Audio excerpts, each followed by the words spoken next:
Hoje eu estava numa das refeições conversando com a minha família, pensando como somos abençoados de ser o povo do Senhor. Não há um outro lugar que, do ponto de vista psicológico, natural, faça tão bem a uma pessoa como a igreja. Estou falando ainda no plano natural. Aqui nós estamos em paz, amamos rever os irmãos, somos sempre instigados por uma palavra de vitória, de saúde. Agora imagine espiritualmente o que está acontecendo na nossa vida agora, né? À luz da palavra de Deus, à luz do Espírito Santo, o Senhor guardando a nossa casa, a nossa família, nos preparando para morar no céu. Então que Deus te abençoe, que você se sinta bem-vindo e amado neste lugar. Se você trouxe a sua Bíblia, você pode abrir em João, no capítulo 12. Então diz assim no versículo 27: Agora a minha alma está perturbada, e que direi eu? Pai, salva-me desta hora. Mas para isso vim a esta hora. Pai, glorifica o teu nome. Amém. Eu quero parar um instante com os irmãos, exatamente aqui, onde nós podemos perceber a dupla natureza de Cristo. Ele diz: a minha alma está perturbada.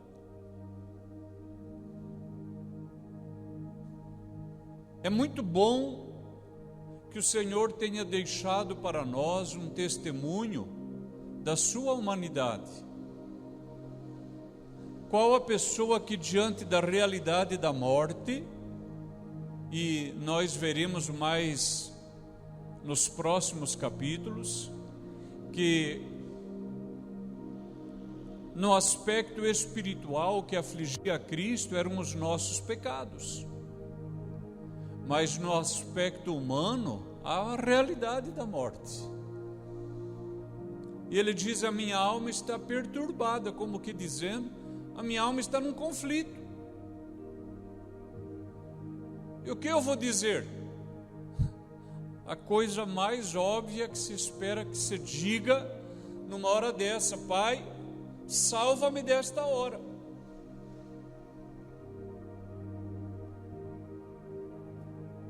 Nós, irmãos, não devemos aceitar um destino cruel ou um futuro de tragédia, de perda, de ferimento, como sendo coisa normal. Eu me preocupo com uma parte da igreja que parece que celebra a derrocada deste mundo, dizendo que lindo, a palavra de Deus está se cumprindo. Eu não consigo celebrar dessa maneira, irmãos. Eu não sei se essas pessoas são muito espirituais, e eu não sou, ou essas pessoas elas perderam a sua humanidade e a sua sanidade.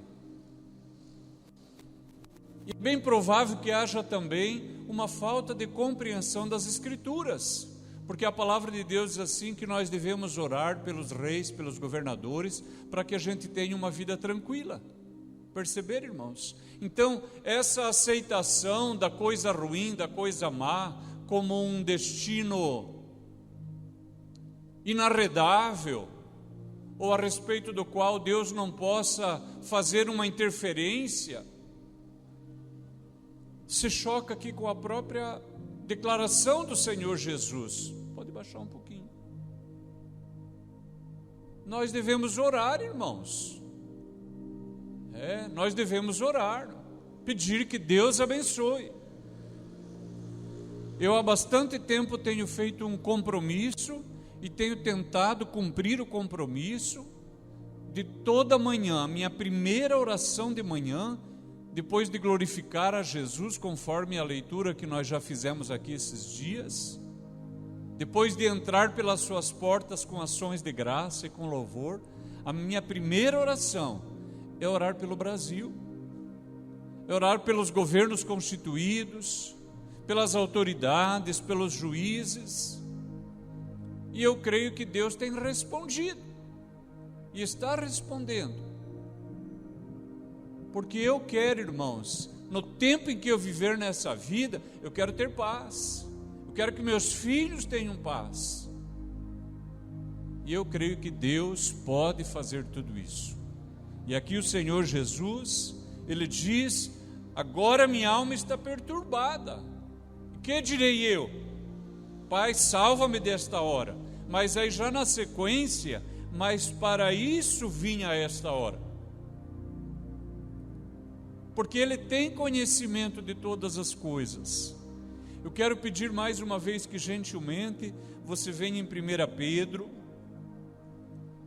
no capítulo 1, porque aí vai ajudar a senhora, a igreja, a firmar esse texto. 1 Pedro no capítulo 1,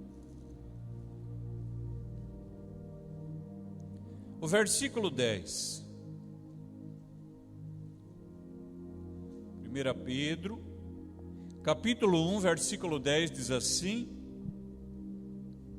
da qual salvação inquiriram e trataram diligentemente os profetas, que profetizaram da graça que vos foi dada. E olhe agora, preste muita atenção, indagando, os profetas indagavam, que tempo, ou que ocasião de tempo, o Espírito de Cristo que estava neles, olha só, indicava anteriormente, testificando, ou seja, testificando por antecipação, os sofrimentos que a Cristo haviam de vir e a glória que se lhes havia de seguir. Olha que palavra linda. O apóstolo Pedro dizendo que o Senhor Jesus, pré-encarnado, que o seu Espírito já havia habitado os profetas e feito revelação a respeito do plano divino,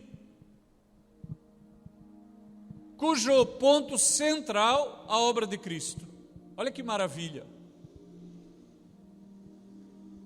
E quando nós olhamos as Escrituras, nós vemos lá em Gênesis 49, a palavra de Deus dizendo que o Senhor Jesus, Ele viria da tribo de Judá. Diz: o cetro não se arredará de Judá. Depois usa 3 expressões, fala de um leãozinho, de um leão e de um leão velho, para referir ao reino de Cristo e o seu surgimento e o seu crescimento. Ainda lá em Gênesis 49, Jacó no leito de morte, ele vê o jumentinho no qual o Senhor Jesus entrará montado em Jerusalém, nesta semana aqui que nós estamos, porque aqui nós estamos na quinta-feira, e nesta manhã de quinta-feira, o Senhor Jesus entra em Jerusalém montado num jumentinho, e Jacó tinha visto isso, e Zacarias também tinha visto, porque Zacarias profetizou: alegra-te, aí vem o teu rei, humilde, sobre um jumentinho. Jacó também tinha visto as vestes de Jesus salpicadas de sangue. E hoje, quando eu meditava nesta palavra, eu fiquei olhando esta fala de Jacó a respeito de um leãozinho que subiu da presa, um leão e um leão velho, falando dessa progressão, dessa ascensão, dessa vitória de Cristo e do seu reino. Olha que interessante, irmãos. E eu queria tanto que o Espírito Santo me ajudasse, para produzir um fruto espiritual na vida da igreja, mais do que uma compreensão intelectual, racional, que o Senhor, através disso, eleve a sua fé, para você saber que estar aqui não é um acidente. Deus tem um plano, e nós estamos inclusos no plano dele, o plano vitorioso de Deus, que vem sendo levado a efeito, e por sua graça o Senhor nos incluiu nele, aleluia. E olha o que acontece. Lá em Jacó, nós temos o Senhor Jesus com as suas vestes salpicadas de sangue, e vemos o jumentinho amarrado junto à cepa mais excelente, é o que está escrito lá. Em Zacarias, outra vez, a fala de que o Senhor virá montado no jumentinho. Mas quando você abre Apocalipse capítulo 19, no versículo 11, aí já não tem mais um Senhor humilde, um Senhor esvaziado, o Senhor que se fez servo. Ali a palavra de Deus diz: e vi, aleluia, um cavalo branco, e seguiam nos exércitos do céu, e aquele que estava sentado sobre ele tinha as suas vestes salpicadas de sangue, e na sua veste e na sua coxa estava escrito: Rei dos Reis e Senhor dos Senhores. Você pode aplaudir o nome de Jesus, aleluia, glórias ao nome maravilhoso do nosso Deus. Percebeu a progressão, igreja? O leãozinho, o leão e o leão velho, aleluia. Hebreus capítulo 7, versículo 14, também diz que Jesus vem da tribo de Judá. E em Apocalipse no capítulo 5, quando João chorava muito porque não havia ninguém digno de abrir o livro e os seus selos, um ancião se aproximou e disse: não chore, eis aqui o leão da tribo de Judá, ele venceu para abrir o livro e os seus selos, aleluia. E diz assim: eu olhei e eu vi um cordeiro como tendo sido morto, aleluia. Olha que lindo, irmãos, em toda a palavra de Deus, o percurso de Cristo, conforme disse Pedro, já havia sido revelado pelo próprio Senhor Jesus àquelas pessoas. O profeta Isaías também disse, no capítulo 7 do seu livro, que o Senhor Jesus nasceria de uma virgem. No capítulo 9 ele disse que ele também moraria na Galileia. O profeta Oséias profetizou que o Senhor Jesus habitaria também no Egito. Todos esses passos que o Senhor Jesus deu no tempo e na história, cada um deles já haviam sido revelados. O profeta Daniel, ele disse também que o Senhor Jesus viria no tempo do Império Romano. Mais do que isso, o anjo Gabriel disse para ele: se você fizer um cálculo, a partir da ordem para reconstruir o templo, que se deu em 457 a.C., e vier calculando 62 semanas, mais 7 semanas e mais a metade de uma semana, você vai encontrar Jesus crucificado. No Salmo 22, o salmista disse que Jesus seria crucificado, porque lá no Salmo 22 está escrito, o Senhor falando por boca do rei Davi: traspassaram-me os pés e as mãos. Aleluia, glórias a Deus, bendito seja o nome do nosso Deus, aleluia. O salmista também disse, jurou o Senhor e não se arrependerá: tu serás sacerdote eternamente segundo a ordem de Melquisedeque. E essa profecia, e a profecia de Isaías que disse que um dos nomes do Cristo seria Pai da eternidade, ela vai gerar nesses ouvintes de Jesus uma confusão. Mas eu quero ainda caminhar com vocês até o profeta Oséias. Se você puder, abra sua Bíblia em Oséias. Quando Israel era menino, eu o amei, e do Egito chamei o meu filho. Olhe que, guarda aí Oséias, não tire a mão daí. Oséias, ele faz pelo menos 2 profecias a respeito de Jesus. Uma, que Jesus moraria no Egito. Eu tive a alegria de, junto com a Sara, ir lá na casa onde Jesus morou no Egito. E não dá para andar no assoalho onde Jesus pisou, isso não é possível, porque eles colocaram um assoalho por cima, porque é muita gente, sempre está cheio de gente lá, multidão, então tem um assoalho, mas de tempo em tempo tem uma parte de vidro para você ver o assoalho original. Mas nós tiramos foto onde tem o poço do qual bebeu a Sagrada Família no tempo que morou no Egito. Agora, venha comigo para o capítulo 6.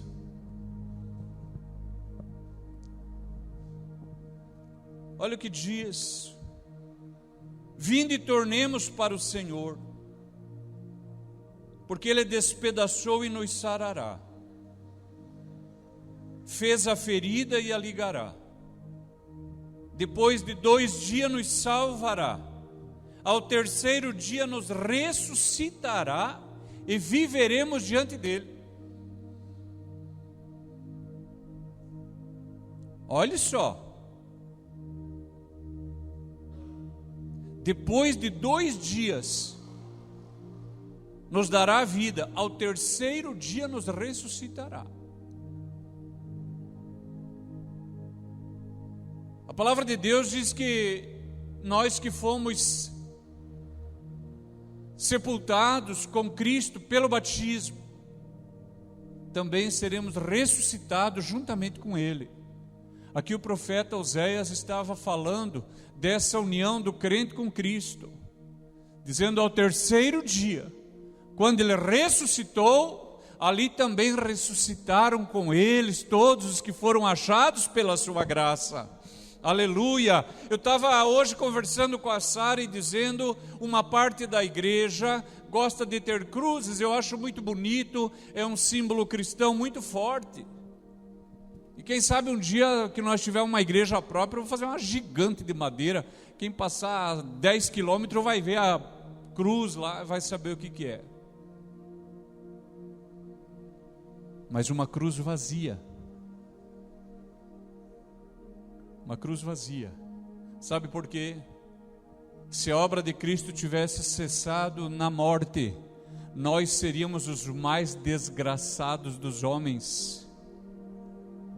Porque para nossa salvação, aleluia, a cruz tem que estar vazia, o túmulo tem que estar vazio, mas o trono tem que estar ocupado por Jesus, o nosso Senhor, o nosso Salvador e o nosso Deus, aleluia, aleluia. A cruz tem que estar vazia, o sepulcro tem que estar vazio, e nós vamos ver mais sobre isso daqui a pouco. Volte para João capítulo 12. Então note, queridos irmãos, aqui parafraseando o próprio apóstolo Pedro, Jesus estava pré-encarnado nos profetas, habitou espiritualmente os profetas, e foi Ele que fez as revelações, todos esses detalhes que apontam única e exclusivamente para Cristo Jesus. Então agora ele diz: a minha alma está perturbada, mas eu vim para isso. Então ele avança na sua oração: Pai, glorifica o teu nome. Eu vim para isso, então eu vou até o fim. A Escritura diz que Jesus, tendo amado os seus, amou-os até o fim.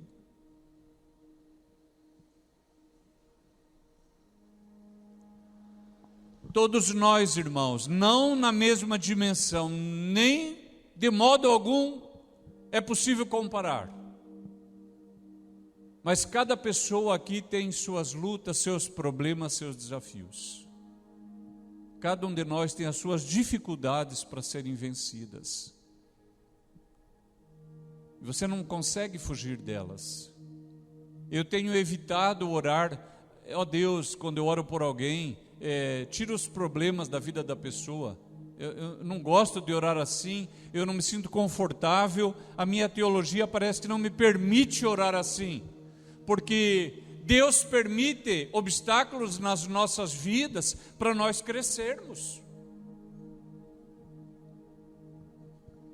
Quando a mãe chega em casa do mercado e pede para a criança de 3 anos carregar um pacote de leite, é porque a mãe não consegue carregar o pacote?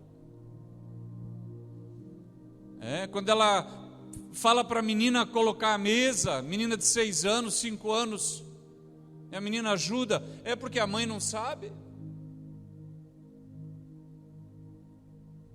Quando ordena que um filho arrume a cama, é porque os pais não conseguem arrumar? Claro que não. É porque é assim que se cria filho. É assim que se cria filho educado, responsável, limpo, organizado, participante, colaborativo. E Deus permite, irmãos, situações na nossa vida. Então, quando eu vou orar por alguém que está em tribulação, eu sempre me esforço para dizer: Deus, dê a essa pessoa sabedoria, poder, autoridade para vencer a tribulação, para superar os obstáculos, para que possa fazer esta oração de Jesus: Pai, glorifica o teu nome. Porque aí depois essa pessoa, quando vencer essa luta, ela dirá: Deus me ajudou, Deus inventou algo novo, Ele liberou graça, me animou quando eu estava caído. Que a nossa oração seja parecida com a do Senhor: Pai, glorifica o teu nome. E aí diz assim: então veio uma voz do céu que dizia: já tenho glorificado, e outra vez o glorificarei. Lá em Mateus 3, quando o Senhor Jesus está sendo batizado, a palavra de Deus diz que veio do céu uma voz que disse: este é o meu Filho amado, em quem me comprazo. Aleluia. O Pai estava sendo glorificado no Filho. E depois, no monte da transfiguração, segunda vez: este é o meu Filho amado, a Ele ouvi. E agora o Senhor, Ele promete para o Filho: eu já tenho glorificado o meu nome, e eu glorificarei ainda. E eu quero me unir ao Senhor e dizer: eu também glorificarei o nome de Deus. Aleluia, que na minha vida o Senhor seja glorificado. Ora, a multidão que ali estava e que a tinha ouvido dizia que havia sido um trovão. Outros diziam: um anjo lhe falou. Senhores irmãos, lembram do relato de Atos capítulo 9, quando Saulo está indo para o caminho de Damasco, e o Senhor Jesus aparece para ele. Diz que as pessoas ouviram uma voz, mas não viram nada. É muito comum que Deus, quando fala com uma pessoa, fale com ela de modo completo, mas as pessoas à sua volta não percebam exatamente o que está acontecendo. Isso às vezes ocorre num culto, em que alguém até vai para casa dizendo: mas por que a irmã Maria fez todo aquele barulho e eu não vi nada? Para que todo aquele estardalhaço, eu não senti nada? É porque Deus estava falando especificamente com uma pessoa. Que nessa noite seja você, de Deus liberar uma fala sobre a sua vida, porque quando Deus fala, o homem fica vivo. É assim que somos sarados, somos salvos, somos libertos. As pessoas, elas não conseguiram entender, uns disseram: houve um trovão, e outros: um anjo lhe falou. Respondeu Jesus e disse: não veio esta voz por amor de mim, mas por amor de vós. Agora é o juízo deste mundo. Agora será expulso o príncipe deste mundo. Irmãos, quando Jesus falou isso, não estava determinando um momento completo da libertação desta terra do poder do maligno, porque sabemos que ele está aí. Sabemos que ele continua agindo na história. O que o Senhor Jesus estava fazendo era cravando um marcador no tempo e no espaço, dizendo: aqui começa a derrota de Satanás, porque esse é o último dia, é a quinta-feira. É a quinta-feira. Nessa noite o Senhor já será traído e preso, e é por isso que ele diz: agora é o juízo deste mundo, aleluia. Agora começou a derrocada escatológica de Satanás. Ainda que ele lute por um pouco de tempo, ele será um dia completamente expulso deste lugar, aleluia. E nós viremos habitar este lugar, e saberemos que céu e terra será uma só grei, aleluia. Não haverá mais dor, irmão, não haverá mais sepultamento. Se tem algo que me choca é a morte, especialmente a morte jovem, a morte estúpida. Não haverá mais enfermidades, tribulações. Por quê? Porque Jesus começou uma obra e disse: já é chegada esta hora, o príncipe deste mundo será expulso, e eu, quando for levantado da terra, todos atrairei a mim. E dizia isso significando de que morte havia de morrer. Respondeu-lhe a multidão: nós temos ouvido da lei que o Cristo permanece para sempre. E como dizes tu que convém que o Filho do Homem seja levantado? Quem é esse Filho do Homem? Observe, igreja querida, Jesus estava falando com os judeus. Jesus estava falando com pessoas que liam as Escrituras. E os irmãos percebam que algumas semanas eu venho repetindo as profecias que falam a respeito de Jesus, da tribo, da família, da cultura, do tempo em que ele haveria de nascer, a maneira como deveria morrer, o seu nome, as suas obras. E eu não sou judeu. Não deveriam os judeus saberem todas essas coisas? Contudo, irmãos, lembrem de Filipe, quando o Senhor disse que ele deveria ir para o caminho que desce de Jerusalém para Gaza, que está deserto. E a Bíblia diz que quando ele chega a este lugar, vai passando uma carruagem, e nela está uma pessoa, e o Espírito diz: chega até o carro. E ele vai correndo do lado do carro, e ele percebe que dentro está um homem lendo o livro do profeta Isaías. Aquele homem é um etíope, é o mordomo-mor de Candace, a rainha da Etiópia. Irmãos, ele era um homem rico. Não só isso, ele era um homem instruído para ser o mordomo-mor da rainha Candace, com autorização para ir a Jerusalém adorar.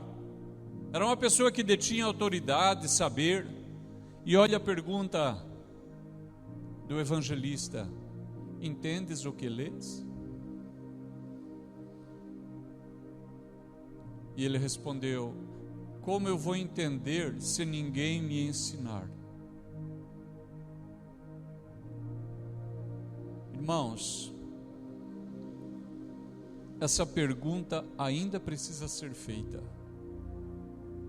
Quando você lê a Bíblia, você entende o que você lê?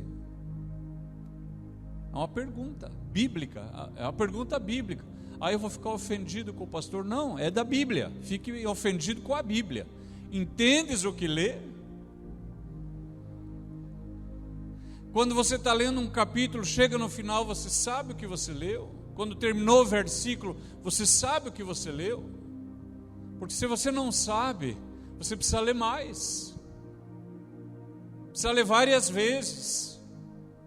Precisa ler muitas vezes o mesmo texto. Mas não é só isso, irmãos. Para entender a palavra de Deus, nós precisamos do culto da palavra, ou da escola bíblica dominical, ou do culto de doutrina, vai depender da igreja que uma pessoa está, da denominação onde ela serve a Cristo. Então, se lá tem uma escola bíblica dominical, nenhum crente deveria faltar a essa escola, irmão. Eu vou repetir: as igrejas que têm uma escola bíblica dominical, nenhum crente deveria faltar. Por quê? Pela experiência de Filipe. Quem está ali é um homem rico, um homem que tem autoridade, um homem culto, instruído, mordomo mor de Candace, a rainha da Etiópia. Ele sabia ler, irmãos. Claro que ele sabia ler, ele sabia administrar, mas para aproximar do texto bíblico, ele precisava de alguém instruído no texto bíblico.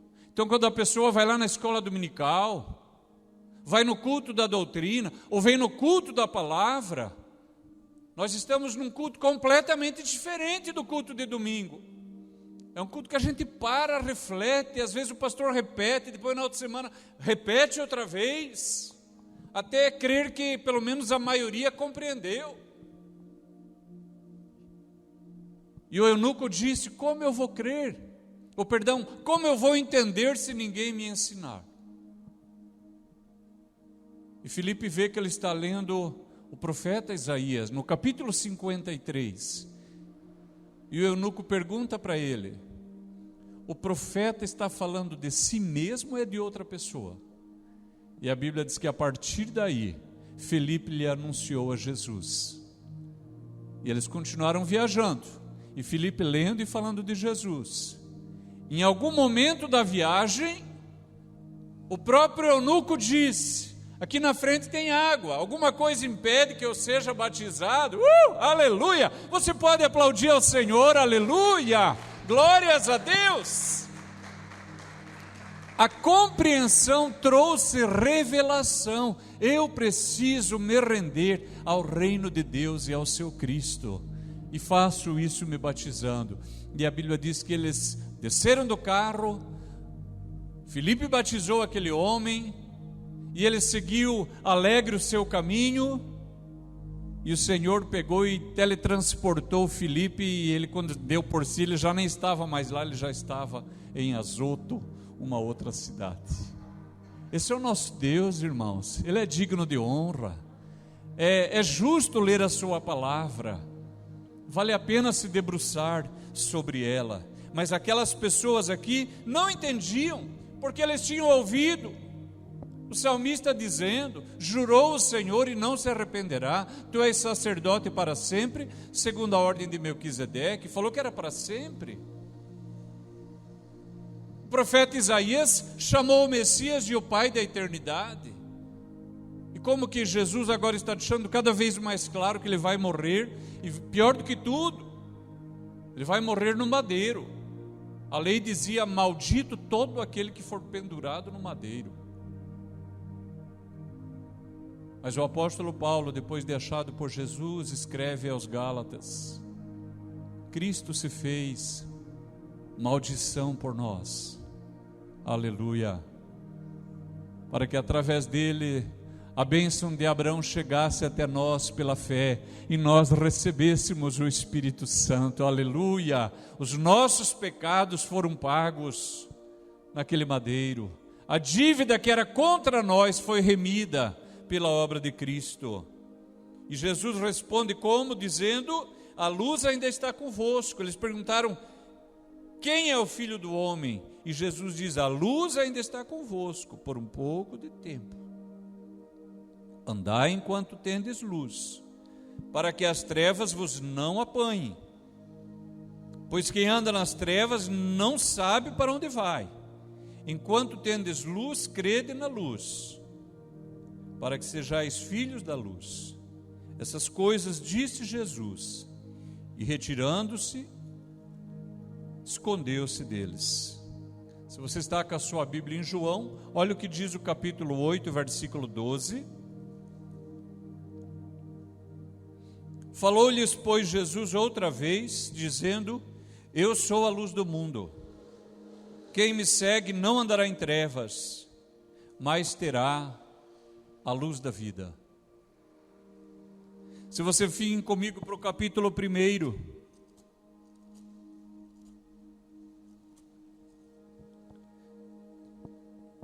Diz assim: no princípio era o Verbo estava com Deus, o Verbo era Deus, ele estava no princípio com Deus, todas as coisas foram feitas por ele, sem ele nada do que foi feito se fez.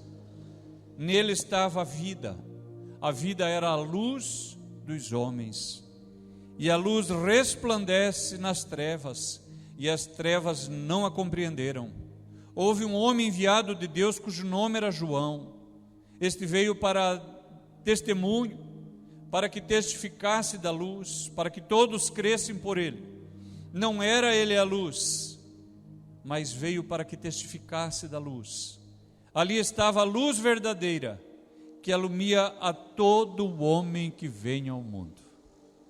As pessoas que andavam com Jesus, aquelas que caminharam com Jesus, elas já sabiam, ele é a luz. Ele é a luz.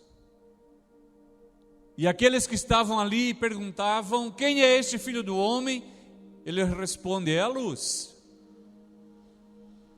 E a presbítera leu em Marcos uma citação do profeta Isaías no capítulo 6, onde o Senhor disse que era para falar de tal modo com as pessoas, que elas, ouvindo, ouçam, mas não compreendam, e vendo, vissem, mas não entendessem.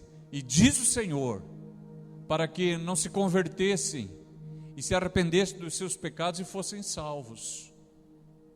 E essa mesma palavra de Isaías, o Senhor usa, o Senhor Jesus, a irmã leu em Marcos. Ele disse: com as pessoas eu falo em parábolas, para que elas não entendam, mas com vocês eu vos declaro todas as coisas. Queridos irmãos, estar aqui nesta noite é algo que a nossa mente ainda não tem todas as condições de aquilatar e de avaliar o valor, irmãos, de estar aqui. Porque observem que no Antigo Testamento Deus falou por profecias. Esses dias na mesa um dos filhos perguntou: pai, por que o profeta Daniel falou em semanas em vez de falar já direto em anos? E eu explicava: há pessoas que odeiam a Deus, há pessoas que odeiam a igreja. Você pode observar as leis que são feitas, e eu não vou ir longe, eu vou falar aqui de Londrina. Aqui de Londrina. Vocês sabiam que em Londrina é proibido construir uma igreja a menos de 300 metros de um motel? Está na lei, está positivado.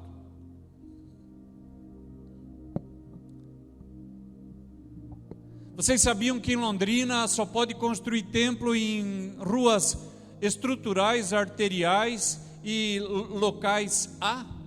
Não pode nas vias locais B, C, mas se você abrir um computador, quais são essas vias locais B e C, você vai ver que a maioria de Londrina, das ruas, se enquadram nessas últimas, onde é proibido construir igreja. Vocês sabiam que a qualquer momento, se uma autoridade quiser cumprir a lei, fecha 80% das igrejas de Londrina? Sabiam disso? Não. Fecha. 80%, inclusive essa. Vocês sabiam que em Londrina, para construir uma igreja, o templo tem que ter no mínimo 250 metros? Esse aqui já não dá, porque aqui só tem 210. Que tem que ter estacionamento, um número de banheiros. Vocês acham que quem faz isso ama a igreja? Se em Londrina 86,5% das pessoas são cristãs, como que é possível que a nossa Câmara trabalhe contra a igreja? Você acha que são pessoas que amam a Deus? Vocês sabiam que a igreja tem que ter um estacionamento próprio? Está na lei, tem que ter um estacionamento próprio. Eu não posso combinar com o vizinho da frente de usar o estacionamento dele. Tem que ter ou um estacionamento próprio, ou contratar uma empresa de estacionamento. Me diga aqui perto onde é que tem uma empresa de estacionamento. Agora pegue as igrejinhas menor do que essa ainda. Você vai lembrar dessas coisas no final do ano quando for votar para vereador? Muita gente odeia a igreja. Eles mentem. Eles tiram foto com os pastores, põem nas redes sociais, mas quando estão lá quietinho, legislam contra a igreja. Essas pessoas, o Senhor deixa elas na beirada. Elas não entendem a profecia, elas não entendem a parábola. Porque o Senhor diz: eu não quero salvar essa gente. Não quero. Porque se eu falar do jeito que os meus filhos pediram, pai, por que em vez de dizer semanas não fala logo anos? É para que gente assim não entenda. Por isso que o Senhor Jesus disse: alegrai-vos, pequeno rebanho, porque ao Pai agradou dar-vos o reino. Não é à toa que eu estou aqui. Não é à toa que você está aqui. O Senhor trouxe você. E Ele fez isso frequentemente com os seus discípulos.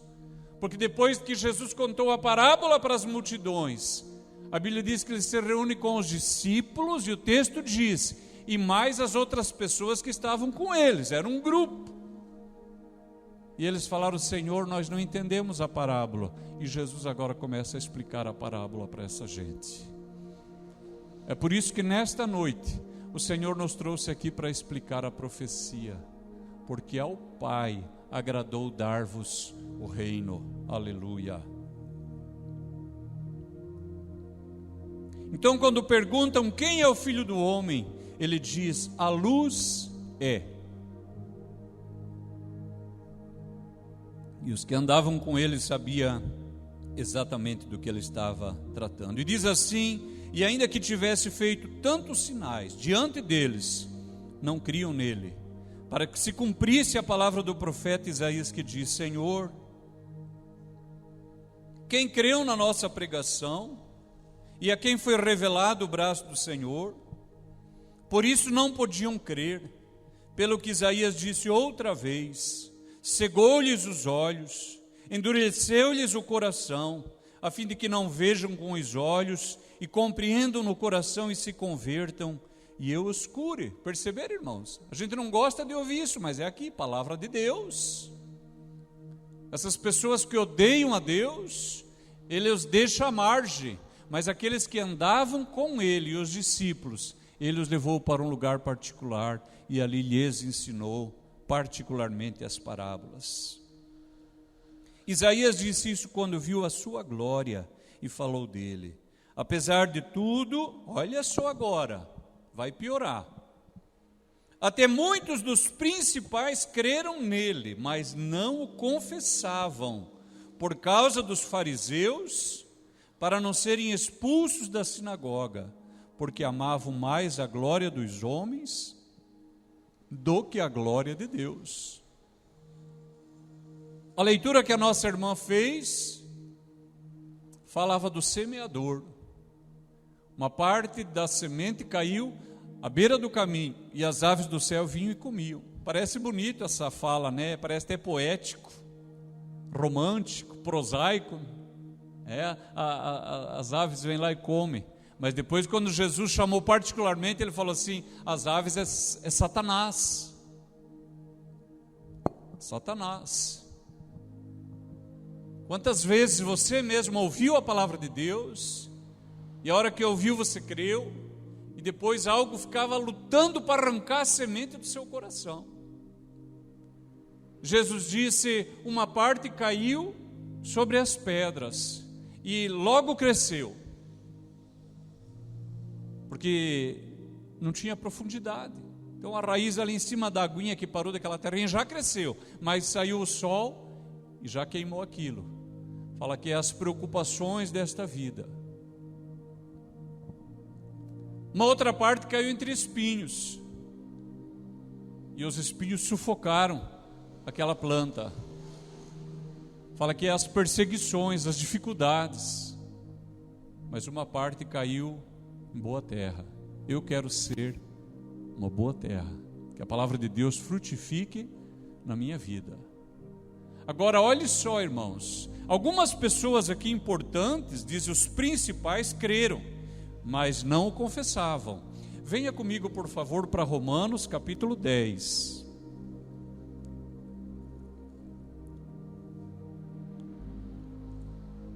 O versículo 9 diz assim, Romanos 10, versículo 9: a saber, se com a tua boca confessares ao Senhor Jesus, e em teu coração creres que Deus o ressuscitou dos mortos, serás salvo. Notaram? Se com a tua boca confessares. Crente e agente secreto rodou. É por isso que o batismo, irmãos, é vital para o crente. Nós precisamos compreender essas coisas. O batismo não salva ninguém. Ou seja, você ganhou uma pessoa para Cristo, ela se rendeu, fez a oração de confissão, morreu no outro dia, foi salva. Os irmãos compreendem isso, amém, queridos? Agora, a pessoa se converteu, no final do ano tem batismo, vamos se batizar, irmão? Não, ainda estou pensando. Aí passa um ano, passa 2, passa 3, o que é isso? Ele não quer confessar Jesus. Se com a tua boca confessares, é preciso confessar, dar um testemunho público da sua fé.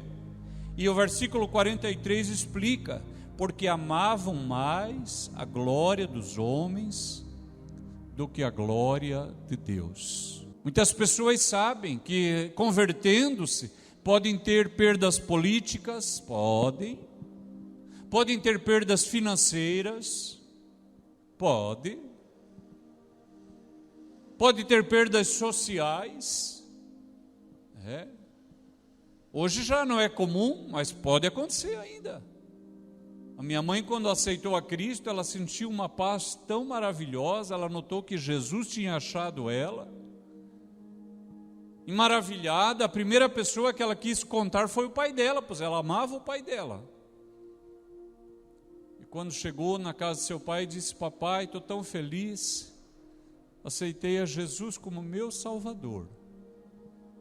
Ele falou assim: então de hoje em diante não me chame mais de papai, e se você me encontrar na cidade, por favor, atravesse para o outro lado da rua, porque eu não tenho filha crente. Eu fui conhecer meu avô quando eu tinha 18 anos. Nunca mais caminharam juntos.